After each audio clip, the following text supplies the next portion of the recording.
Renan Suquevicius, eu sigo por aqui, sempre na companhia do Dr. Daniel Barros, nesse Humanamente. E no programa de hoje, a gente recebe o médico infectologista e professor Felipe Gadini. Mas hoje a gente não vai falar com ele exatamente sobre infectologia, sobre a área de especialidade dele. A gente vai falar de aspectos pessoais da vida dele, do Dr. Felipe.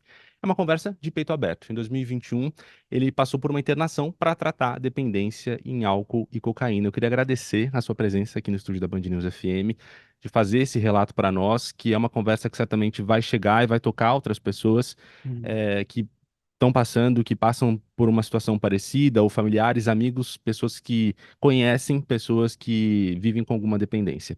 sim. Eu queria que você contasse para nós quando você decidiu que era a hora de pedir ajuda para olhar justamente para esses excessos no consumo dessas drogas. Tá. Renan, é até um pouco difícil, né, de falar sobre, né, mas eu acho que eu falar sobre isso pode ajudar bastante gente, né, um relato e tal. E eu, na verdade, desde da minha juventude, assim, porque os jovens se acham invulneráveis, né, e aí comecei a beber na faculdade, e aí usava drogas, de forma recreativa, né? E aí a constância do meu uso, né, começou a diminuir. Então, que era um final de semana às vezes, né? Aí chegou um momento da minha vida, quando eu tinha uns 30 e poucos anos, demorou até, né? Passou a ser todo final de semana e parece que todas as minhas diversões só tinham graça se tinha álcool e cocaína, né? E, eu sentia, né, que, na verdade, uma coisa que eu sempre soube foi que a minha vontade de cocaína, ela só vinha depois que eu já estava sob o efeito do álcool. Então, para mim, não sei se é para todo mundo assim, mas para mim era como se fosse uma porta de entrada, assim, Uma coisa puxava a outra. isso, um gatilho, é. E aí, começou a ficar muito frequente nos finais de semana, assim, quase todos ou todos. E aí eu tentava, aí eu fazia, né? Usava o álcool, a cocaína, e depois vem aquela. Eu comecei a me sentir muito mal depois. Aquelas ressacas que o pessoal fala no Instagram, a minha ressaca parece dengue. Era Uhum. tipo isso, né? E vinha. Incapacitante, não conseguia fazer coisas depois. É assim, eu nunca fiquei disfuncional, assim, no meu trabalho, por exemplo, mas eu ia trabalhar muito cansado, com o meu humor, assim, muito lábil, digamos, assim, eu ficava muito irritado ou muito calado, eu não era eu, entendeu? É, e aí, durante eu tentava, não vou fazer mais, não vou fazer mais, sempre sozinho e nunca conseguia. Eu já fazia um acompanhamento psiquiátrico, porque eu tratava transtorno misto de depressão com ansiedade com a minha psiquiatra, e teve um final de semana que eu exagerei e eu acabei tendo ideação suicida. Então, acho que esse foi o. A minha psiquiatra falou: não, chega, não tá dando, porque ela sugeria, eu falava: eu vou tentar, e não conseguia. E aí a gente decidiu pela internação para sair ali do olho do furacão. É muito importante, o Felipe, essa coragem, né, que você tem, essa abertura, e a gente agradece mesmo aqui no Humanamente, porque o programa está indo para os seus 10 anos, né, no ar, e a gente, a partir desse ano, a gente pegou uma tendência que inclusive vem da academia, a própria as universidades, as publicações científicas internacionais têm feito isso, que é trazer uma perspectiva da primeira pessoa, né? Então a gente fala, a gente traz o especialista para falar de depressão, a gente traz o especialista para falar de ansiedade, de dependência química, e é muito importante a gente fazer isso, mas também quando a gente inclui esse relato da primeira pessoa, de quem passou por depressão, de quem passou por ansiedade, de quem trata a dependência química, a gente traz uma nova camada, inclusive para o próprio conhecimento científico, né? Para pesquisa, para intervenção. Então a gente agradece mais uma vez a sua disponibilidade e justamente queria emendar com essa pergunta, né? Por que que a gente precisa agradecer tanto, né? Se alguém vem falar que teve um infarto ou se alguém vem falar que precisa usar óculos, a gente não, a gente, claro que a gente agradece, mas tem uma coisa diferente de a pessoa assumir, primeiro, um transtorno mental e, segundo, uma dependência química. Porque tem um caráter muito moral quando a gente fala de transtornos de impulso. Seja dependência de jogo, de álcool, de outras drogas. Quando é alguma coisa que a gente, na nossa cabeça, parece que a pessoa poderia controlar, a gente tem uma visão meio moralizante, assim, do tipo, ah, a pessoa fez porque quis. Eu queria que você falasse um pouco dessa perspectiva da primeira pessoa, como que era para você, inclusive sendo médico, falar, putz, mas será que isso realmente é uma doença? Será que eu não consigo controlar? Será que isso é sem vergonhice? Isso pegar para você também? Pegava. Eu acho que eu mesmo acabava me julgando, assim. ah, e aí eu acho que o sofrimento psíquico pós, né, uso na ressaca, né, era bem agravado por conta de um pouco de moralismo, né? A sociedade tem, talvez tinha, eu acho, né? Porque eu passei por tudo isso. Acho que dá uma, quando a gente passa na pele, dá uma diminuída boa, né? Porque não é sem vergonhice, não é falta de ter apanhado, não é falta de foco, força e fé, Uhum. né? Essas Falta coisas. de Deus. Falta de Deus, exatamente. Pode acontecer, tem gente que tem mais predisposição, e tem gente que não tem. E assim, eu acho que é importante eu falar, né? Porque a gente nunca sabe se a gente tem predisposição ou não, vai ficar mais grave ou não, vai pensar em autoextermínio ou não, entendeu? E no começo é tudo uma brincadeira, talvez, tipo de jovens, né? Eu acho que na maioria das pessoas começam quando é jovem. E aí depois pode se tornar um problema. E sair desse problema e ter que cuidar sempre dá bastante trabalho. Bastante trabalho. Você falou aqui, não numa coisa, numa aventura, num projeto sozinho. Você falou a gente, né? A gente decidiu, a gente pensou. Uhum. Quando você fala a gente, você está falando de você e da sua psiquiatra, da médica que te acompanhava, você está falando também da sua família. Como é que foi o seu entorno? Tá. Como o seu entorno ajudou ou eventualmente até atrapalhou no seu processo? Uhum. Então, como eu sou médico, eu acho que eu tenho um entendimento um pouquinho, né, a mais, não sou psiquiatra, é lógico, um pouquinho a mais de o que eu precisava fazer para buscar ajuda. Eu acho que tem muita gente que não sabe, não vê saída, e eu acho que eu falar isso pode reforçar Uhum. coisas que me ajudaram. Então, falei com a minha psiquiatra, faço terapia há bastante tempo, falei com a minha psicóloga, falei com a minha mãe, com os meus irmãos, ah, que eram a minha base de rede de apoio. Eu falei com a minha melhor amiga, Sofia, que é infectologista também, e aí eles me apoiaram. E uma coisa que eu queria falar é que quando a gente volta, a gente tem os nossos amigos, né, principalmente os que vão para balada com a gente, tudo, alguns familiares também. E uma coisa, quando a gente sai da clínica, né, a gente sai da bolha de proteção. Uhum. E aí, encarar a sociedade não é fácil, é uma outra fase. Tem gente que vai te apoiar, te acolher, e tem gente que você esperaria que te apoiasse, te acolhesse, e não, te expõem,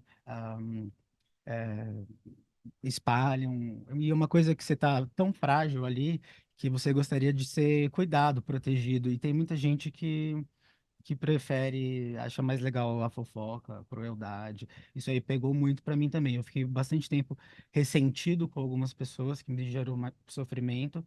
Ainda bem que eu não fui buscar alívio no álcool e na cocaína de novo, né? Que é uma coisa comum de Uhum. acontecer. E mas aí com o tempo, alguns amigos, alguns familiares, tipo, eu perdoei, assim, porque entendi que não poderia me acolher, não tinha repertório para me acolher, né? E alguns amigos também preferi me afastar, não tenho nada contra também. E cada pessoa é de um jeito, mas não é todo mundo que acolhe, não. Não é. Tem um aspecto que eu quero abordar, Felipe, que eu acho que pode ajudar muito as pessoas a diminuírem alguns preconceitos com relação ao uso de drogas, né? Porque na cabeça das pessoas muitas vezes falou no sujeito que usa cocaína ou que tem problemas com drogas. a pessoa já pensa na Cracolândia, né? Já pensa em alguém que perdeu a sua vida completamente. E claro que isso existe, mas isso são os casos mais graves. Em medicina, de forma geral, quanto mais grave, mais raro. O mais comum são os quadros mais leves que são, no caso da dependência química, é isso, tem uma experiência ali do cotidiano de tenta parar, aí recai, aí consegue, aí levanta. Queria que você falasse um pouco desse ponto de vista, do tipo, olha, eu sim tinha um problema de dependência, mas continuava a minha vida com alguns tropeços, para que os ouvintes entendam que o uso de droga não é, sabe, tudo ou nada. Ou a pessoa não usa nada, ou a pessoa está na Cracolândia. Mas ela pode ter um problema e ainda assim tentar equilibrar a sua vida até que precisa de uma intervenção maior. É, doutor, como eu citei antes, eu nunca fiquei disfuncional, né? Então, assim, nunca fiz no trabalho, né? Levar aquela coisa de levar a garrafinha de uísque, essas coisas assim que a gente vê em filme, novela, né? Nunca fiz, era mais no final de semana mesmo.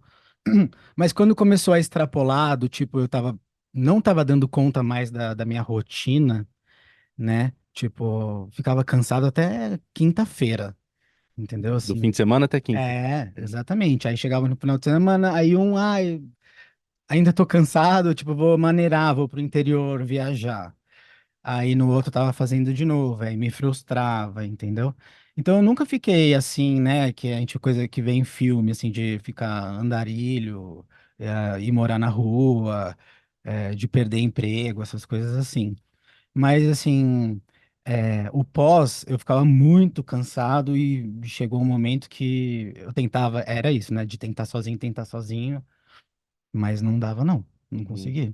E aí E, e, pedi ajuda. E o Felipe traz uma coisa bem importante aqui também, né, que ajuda o ouvinte a entender o dependência química, que é, tá bom, ele continuava trabalhando, continuava fazendo as suas atividades, não interferiu com a sua habilidade, com a sua responsabilidade médica. Aí eu vim te perguntar, tá bom, mas então por que isso é um problema? Né? Por que que isso precisa de um tratamento? Onde que está aí a dependência?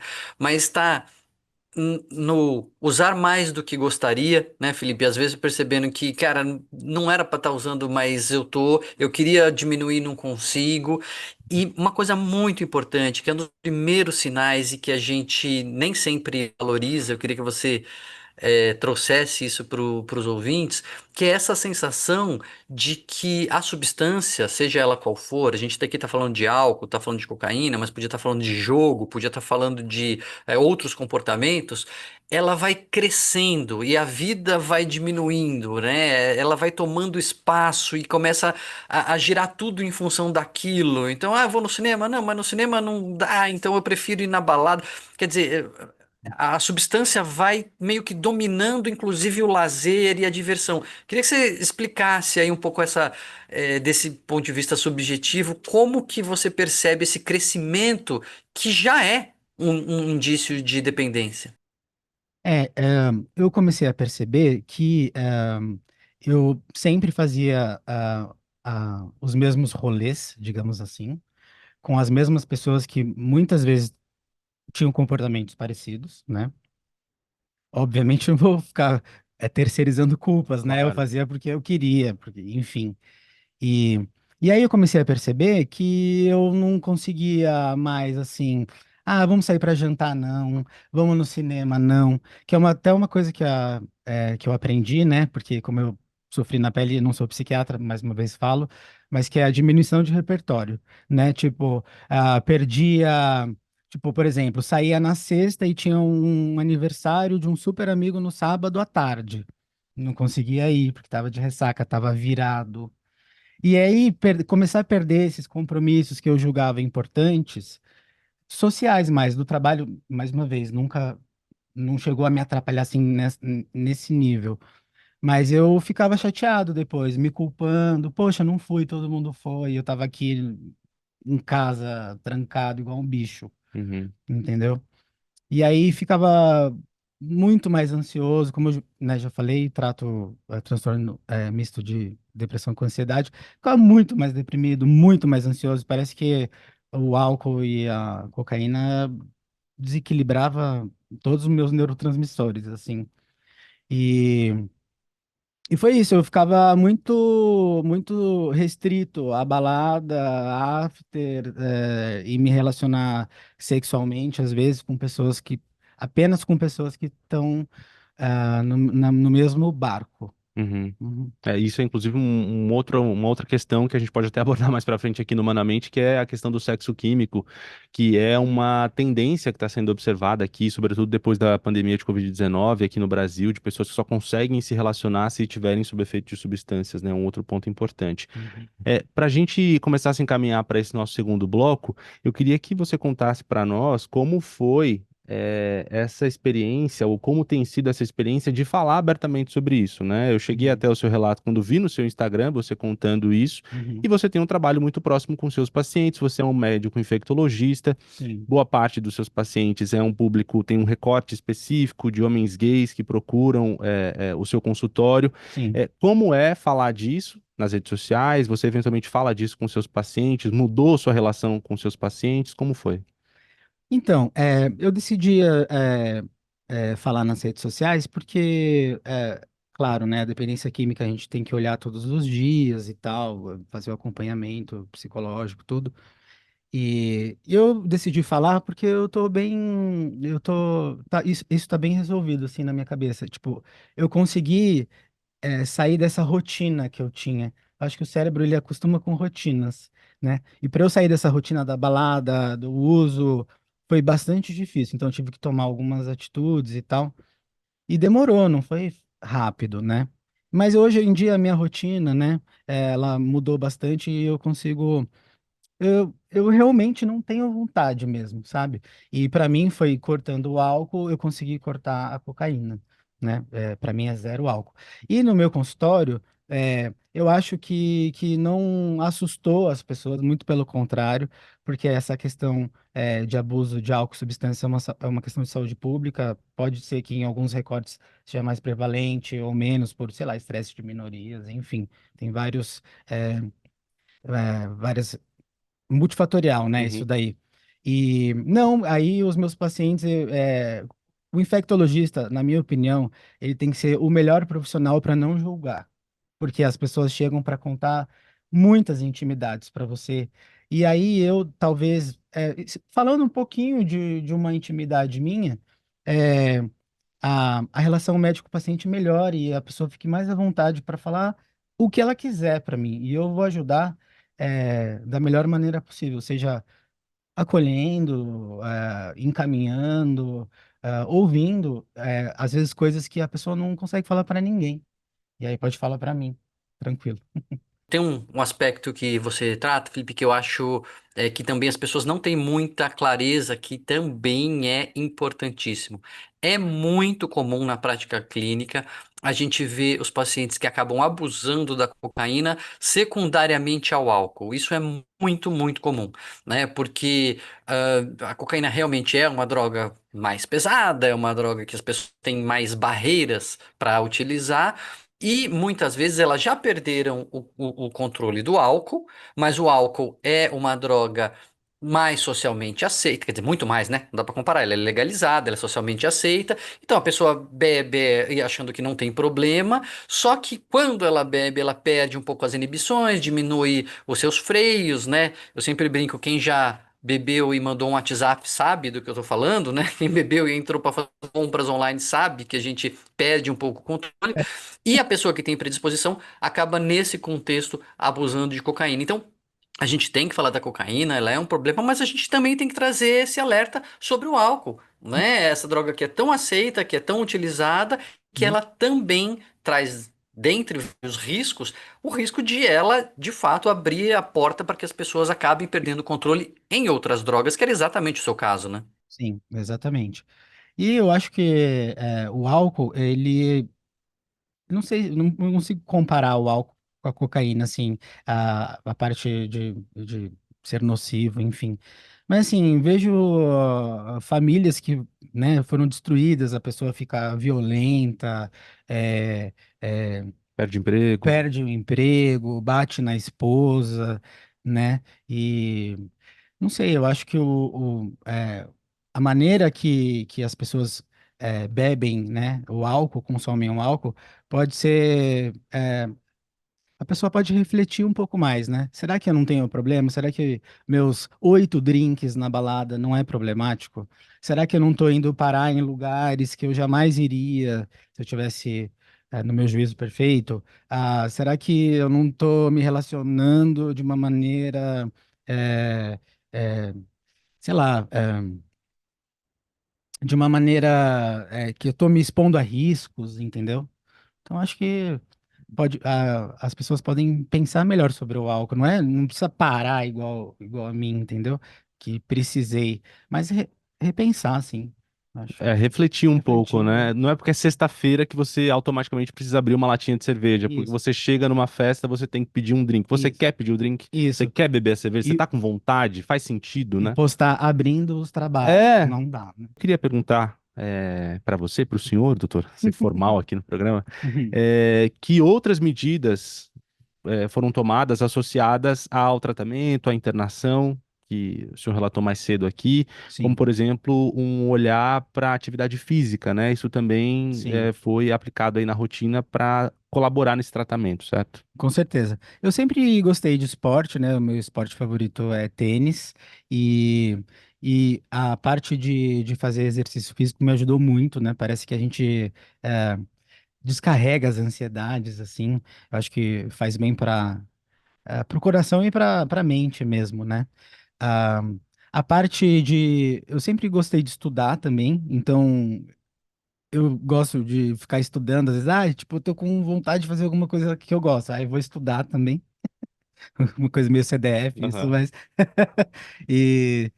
E, tem outras questões também, né? Tem a rede de apoio que a gente já falou, psiquiatra, psicólogo, a espiritualidade também, seja qualquer que você é, é, que você queira, né? Uhum. Tem várias religiões aí que você pode buscar acolhimento. Acho que todas são válidas. E eu acho que é basicamente isso e psicoterapia. E é isso, eu acho. Tem um outro conceito inadequado, muitas vezes, que os ouvintes, que as pessoas em geral têm, né? E acho que é bem importante a gente aproveitar essa oportunidade para esclarecer os ouvintes, Felipe, que é sobre a própria internação. Né? Uhum. Muitas vezes as pessoas pensam duas coisas, ou que o tratamento da dependência química necessariamente inclui a internação, o que não é verdade, porque você não está internado e continua se tratando, né, no presente momento.